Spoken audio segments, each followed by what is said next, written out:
Hello, class. How's it going? I'm Hector Rivera, and I'm very excited to talk to you guys about ethical leadership in the field of physical therapy. To get started, physical therapists are going to be healthcare professionals who diagnose and treat individuals of all ages, from newborns to the very oldest, who have medical problems or other health-related conditions that limit their abilities to move and perform functional activities in their daily lives. The way that I like to see physical therapy is you're going to be the clinician who helps somebody try to get back to their norm. You're not going to necessarily do the surgery, but you are the person that sees the patient afterwards in order to kind of help them get back to what they consider normal or as near to it as you can.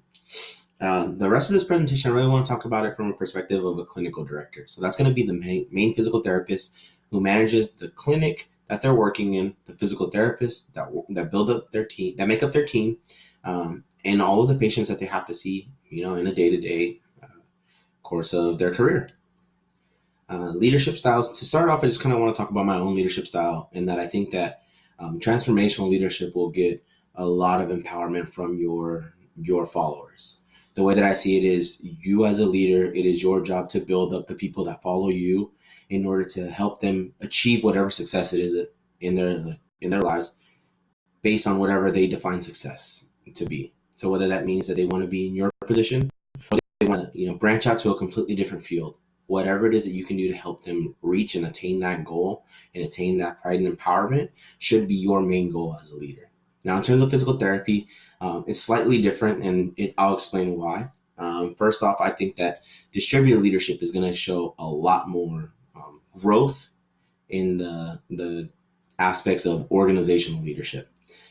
So this is a type of leadership that empowers your followers by giving them control of some aspects of the organization, whether that's a certain metric of how many people you see as a physical therapist or reviews that you're getting. You're giving your physical therapist the ability to run part of your business in order for them to feel, like their voice matters and that they feel like they are a part of the decision-making process.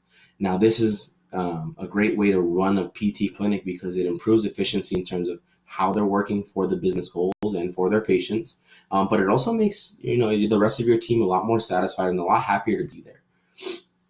Now, what's cool about distributed leadership is that it takes parts of transformational, transactional, and empowering leadership. Empowering leadership, giving them a part and a voice in the decision-making process. In terms of transactional leadership, it's normally you do something good, I will reward that good behavior with some monetary or physical goal, tangible object.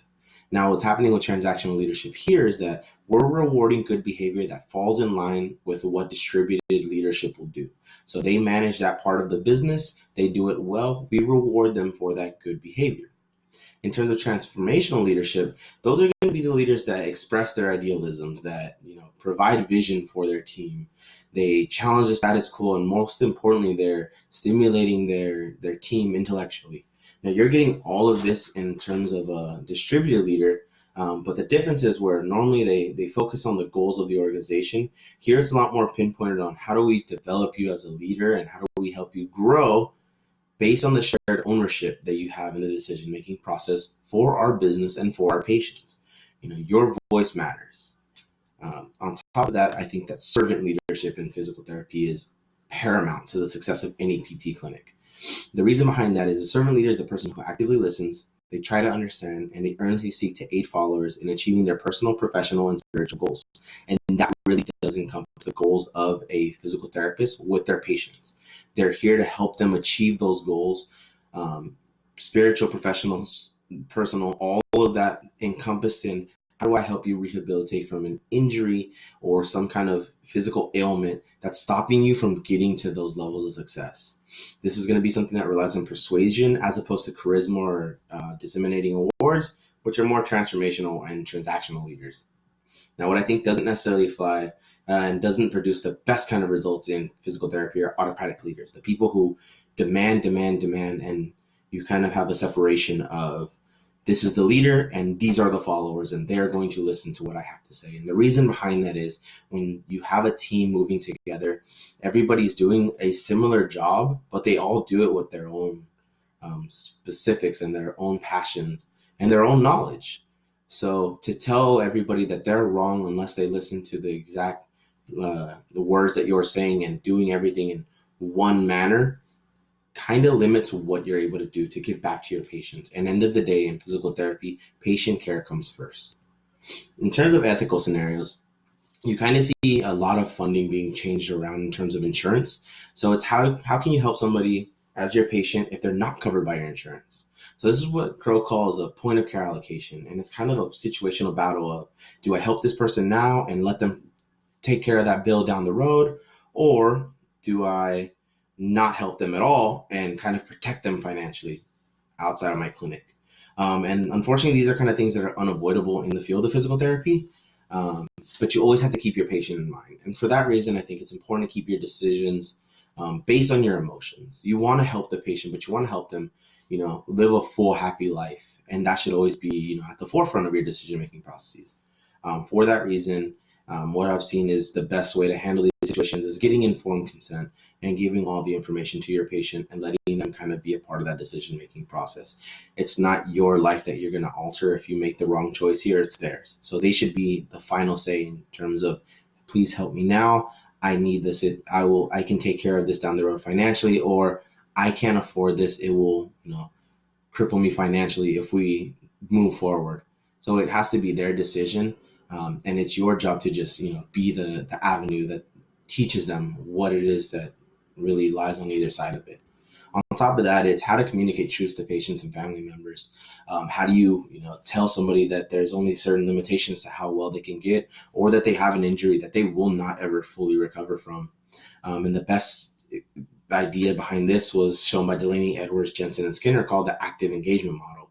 You actively listen, you reflexively think, and you critically reason in terms of the outcomes. So if you have a patient who unfortunately has one of those injuries that's limited by modern medicine, modern science to where it is right now, and we can't get them back to, 100%, we have to now, listen to their needs and listen to what they're thinking of and what they want their light at the end of the tunnel to be, so that we can find logistic reasons as to how we can benefit them as their servant leaders in terms of physical therapy, and how can we now establish a new norm for them to work for so that they can feel happy with the progress that they'll make with us.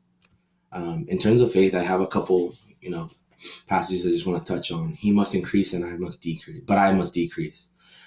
Know well the condition of your flocks and give attention to your herds, for riches do not last forever, and does a crown endure to all generations. And it's really, how do you become a better leader? It's empowering the people around you, but being humble and listening to what they have to say. In terms of patient care, you might have a perfect plan, but it has to be presented correctly so that there's buy-in from your patient. If not, it won't help them progress the way that you're looking for. Condition of your flocks and give attention to your herds. As a clinic director, it's your job to not only care about your patients, but care about your team. So how do we bring them up together, and how do we all work as one cohesive unit? I have a couple more. Whatever you do in word or deed, do everything in the name of the Lord Jesus, giving thanks to God the Father through him. Whatever you do, work heartily as for the Lord and not for men. Everything that we have, we gain because of the Lord. And as long as you keep that at your forefront and you work as if you're trying to be part of his herd, he is your shepherd and he's moving you forward. He's giving you the gifts and the knowledge and the skills to help others. So as long as you keep that in mind, you will always progress to being a better and better clinician and a better and better leader. As for the Lord, not for men. Don't do it for yourself. Do it for the ability to help others and affect their lives in a positive way, in a positive light. By acting for the Lord, you will help others improve. And that should be the basis of physical therapy as a career. I know it was a little short, but if you guys have any questions, I have my references here, a couple more. If you would like to keep talking about it, please reach out. I'm more than happy to help. Thank you